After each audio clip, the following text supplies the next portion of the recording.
Well, I think there was definitely some opportunity to pick up some points here on the road trip they recently had, and I'm going to say for the most part, they definitely did pick up some points there that were on the table there, considering where the Calgary Hitmen are at in terms of strength of the schedule here. Anyway, it's time for another episode of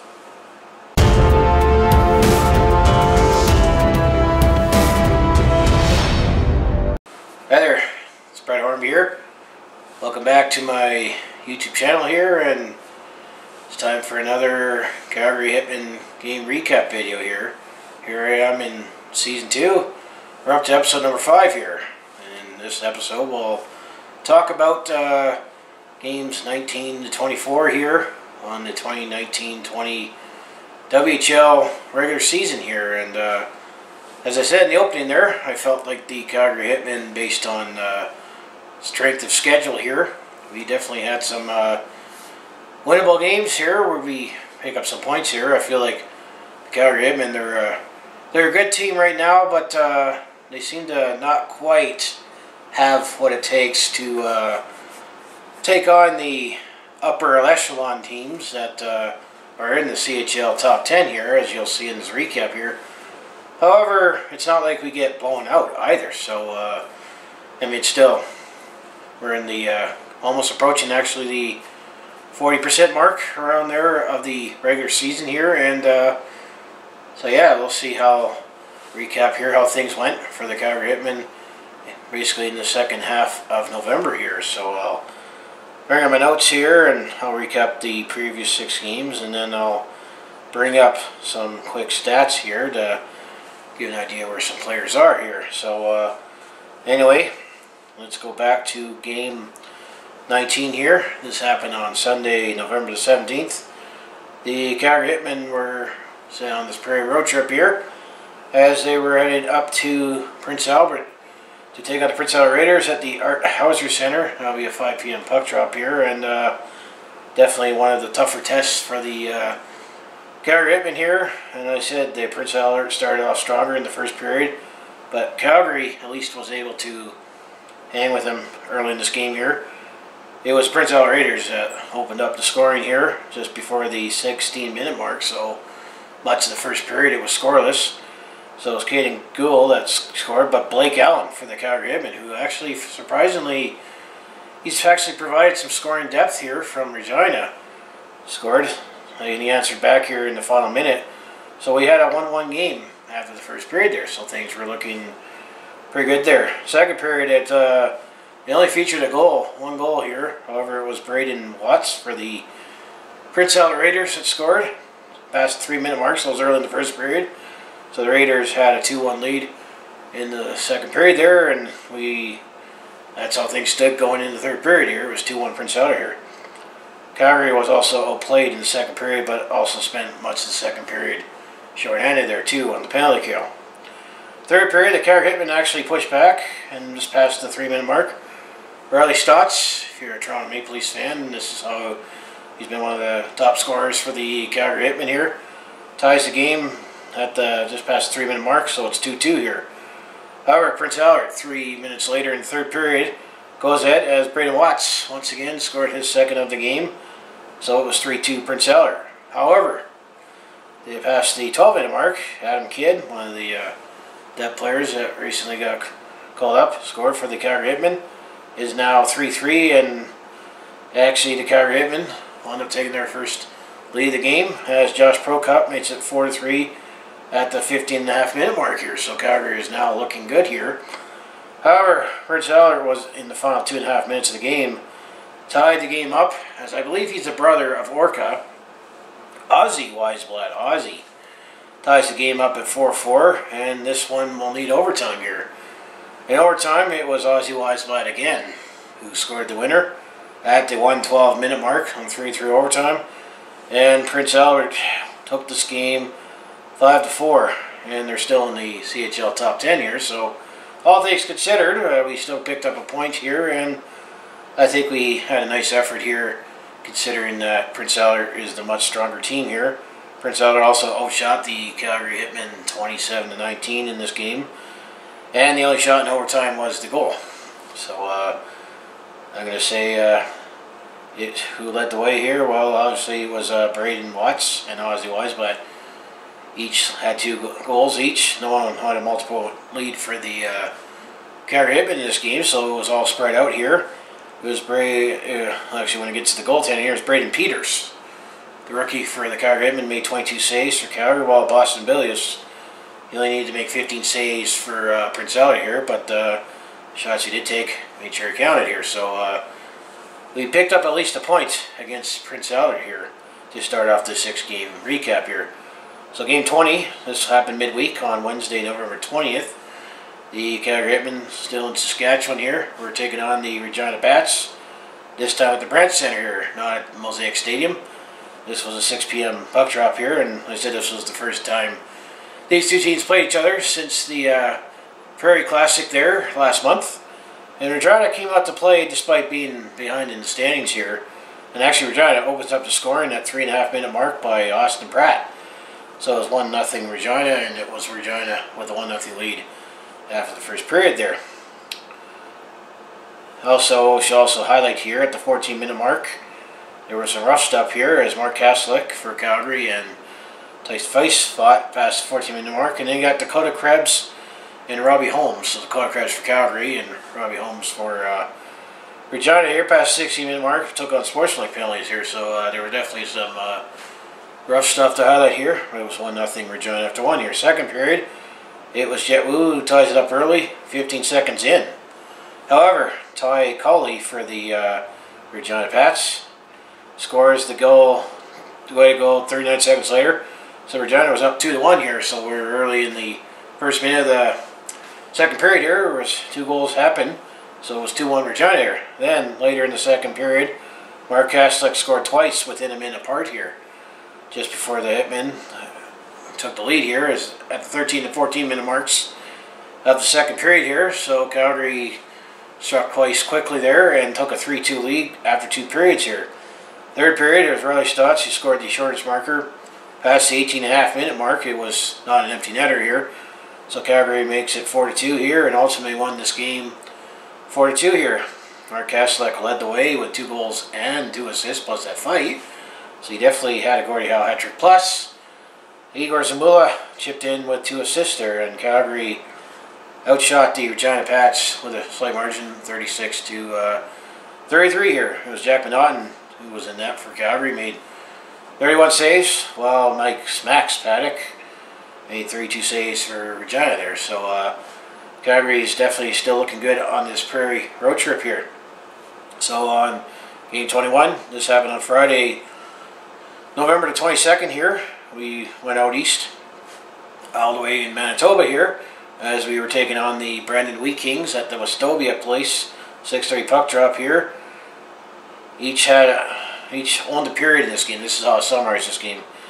Period 1 went to the Calgary Hitmen here, as Calgary scored twice. First, Orca Weisblad past the 6.5-minute mark, and then Blake Allen past the 17-minute mark. So Calgary had a 2-0 lead after 1 here. So Blake Allen has definitely been a nice pickup for the Calgary Hitmen here, considering he wasn't much of a scorer with the Pats here, and he was just an extra depth forward here. But he's definitely been a nice pickup here just before the Prairie Classic when we got him.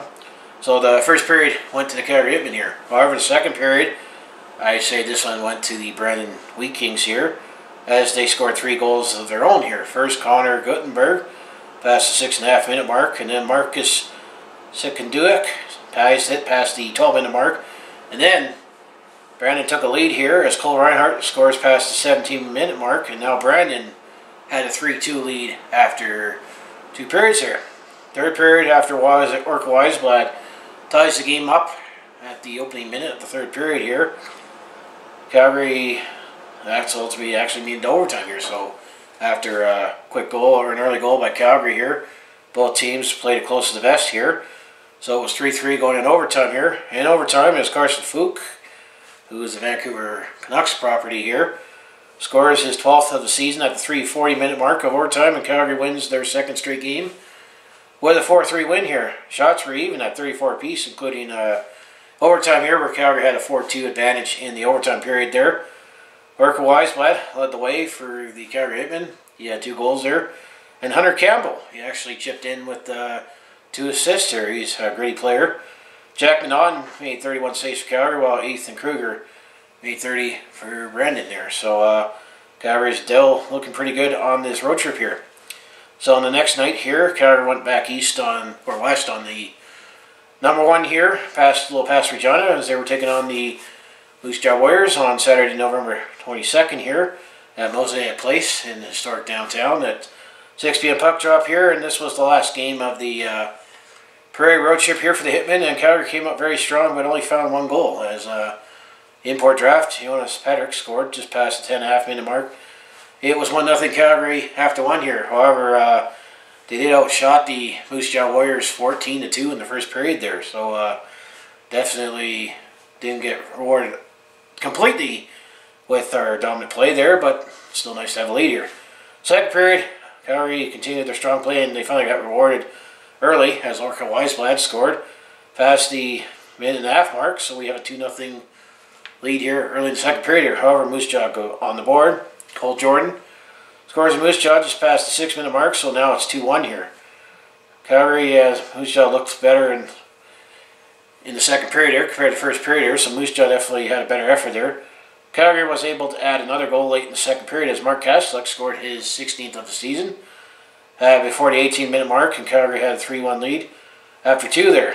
So Calgary was definitely in control here. You should also note here, Hunter Campbell for Calgary and Jaden Joseph for Moose Jaw fought just before the 14-minute mark here. So I like to highlight any other fisticuffs that happened in the game here.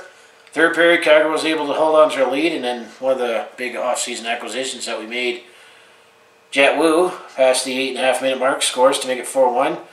Ultimately, that's how this one ended. It was 4-1 Calgary, and Calgary is on a 3-game winning streak here. And actually, speaking of Jet Wu, he led the way with a goal and assist there, and Igor Zamula, who was Philadelphia Flyers property there, chipped in with 2 assists. So both defensemen definitely got a new score sheet here. And Calgary overall outshot the Moose Jaw Warriors 31-18, including that 14-2 in the second period there. It was Braden Peters for Calgary. Actually, he's been the rookie backup goalie. He made 17 saves for Calgary, while Adam Adenow for the Moose Jaw Warriors made 27 saves there. So Calgary had a week off after this road trip here, but on game 23, this happened on Friday, November 29th. The Calgary Hitmen were back at home here as they hosted the Regina Pats here, and actually the first period both teams actually looked good here as both sides had their chances here. Keep in mind that Calgary is higher up in the standings than Regina here. However, actually Regina did open the scoring at the 13-minute mark as Austin Pratt scored for Regina, and they took a 1-0 lead after the first period there. Calgary then dominated for the rest of the game here as Calgary was able to score a couple goals here. First, Hunter Campbell actually scored short-handed to tie the game at the 13-minute mark, so it wasn't until just past the halfway mark that Calgary got on the board here. And then Riley Stotts passed the 15-minute mark, so Calgary had a 2-1 lead, and it was 2-1 Hitmen after 2 period there. Third period, Calgary was able to add to lead as Jonas Patrick, who's definitely looked a lot more comfortable for the Hitmen, well, considering he's from Czech Republic, I believe, and getting used to North America in general here. That's the 3-minute mark, and then Carson Fuchs scores 13 of the 16-minute mark, so those 2 more goals. Makes it 4-1 Calgary here, and Calgary now they won 4 straight games here, as they won 4-1. Calgary also outshot the Regina Pats 46-25 here. A couple players to highlight that led the way for the Hitmen. Riley Stotts had a goal and assist, while Mark Kaslik chipped in with 3 assists. And Igor Zamula with 2 assists here. I should also mention that Mark Kaslik, he's drafted by the Ottawa Senators here in this past year. And so we have all the NHL property guys. Riley Stotts for Toronto, Mark Kaslik for Ottawa, and Igor Zamula for Philadelphia there. So those are just tidbits I'll throw in there if you're a fan of those teams, or follow those teams. That's nice to hear how your prospects are doing. So when it comes to the goaltending here, Jack Minot made 24 saves for Calgary, while Max Paddock, he was busier, made 42 saves for Regina there. Now, I mentioned that the game was at Scotiabank Salem, 7 p.m. puck drop there. So the last game on this 6-game segment here, Calgary was up in Edmonton on Saturday, November the 30th here. They were taking on the Oil Kings. This was an afternoon affair, 2 p.m. puck drop at Rogers Place here, and after playing teams below in the standings, we end off the 6-game segment by playing another team that's ranked in the top 10, and they definitely have our number, the Edmonton Oil Kings, and especially since I've been recapping here. So it's time to face another tough team to see how we do here. Actually, things look good for the Calgary Hitmen as they open up the scoring first with 2 quick goals. First, it was Orko Weisblad. He scored his 10th just before the 8.5-minute mark, and then Riley Stotts his 10th past the 11.5-minute mark, so Calgary had a 2-0 lead after one there against the Edmonton Oil Kings. So things are looking good ever. However, the Edmonton Oil Kings came back in the second period with 2 quick goals of their own here. First goal was Jalen Lupin at the 9.5-minute mark, and then literally 27 seconds later, it was Loden Schoeffler ties the game at 2-2 here. So we're at the midway mark of the second period. You barely blink, and it was 2-2 for Edmonton here. However, a minute later, actually it was Adam Kidd for the Calgary Hitmen. Scores for Calgary to get their lead back at 3-2 here. However, David Cope, in the final 30 seconds of the second period here, scores for the Edmonton Oil Kings. So it was 3-3, and it was a 3-3 game after the second period here. And I'll mention here that Edmonton did outplay Calgary in the second period after a fairly even first period there. Third period, the Edmonton Oil Kings continued their dominance on the Calgary Hitmen as they scored 2 more goals and made a part here. First, it was Vladimir Alistrov who scores the go-ahead goal past the 7-minute mark, and then Josh Williams also scored past the 8-minute mark, so Edmonton now has a 5-3 lead 8 minutes in the third period here.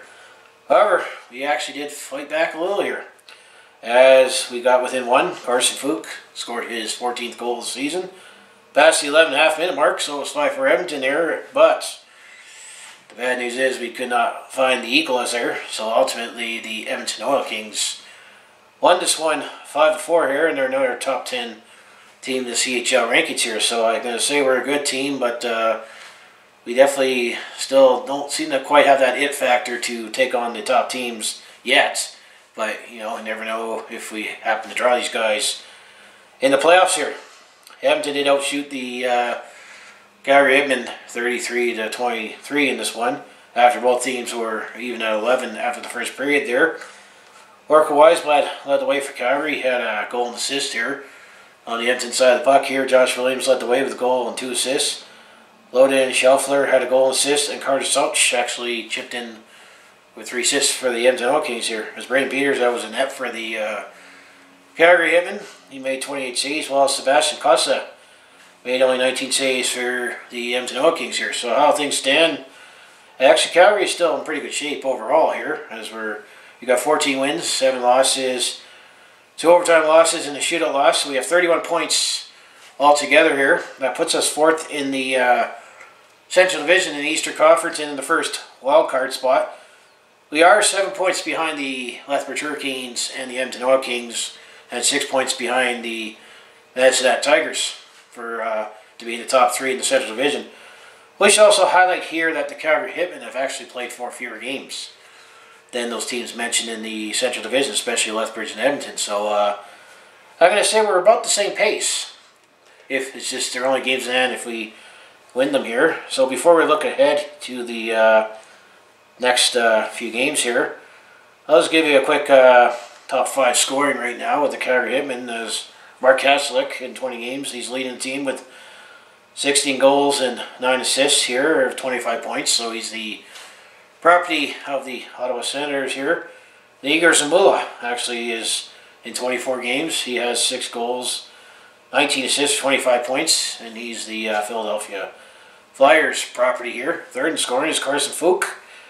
He has, in 21 games, he has 14 goals, 9 assists for 23 points, and he is property of the Vancouver Canucks here. And then Riley Stotts is number 4th.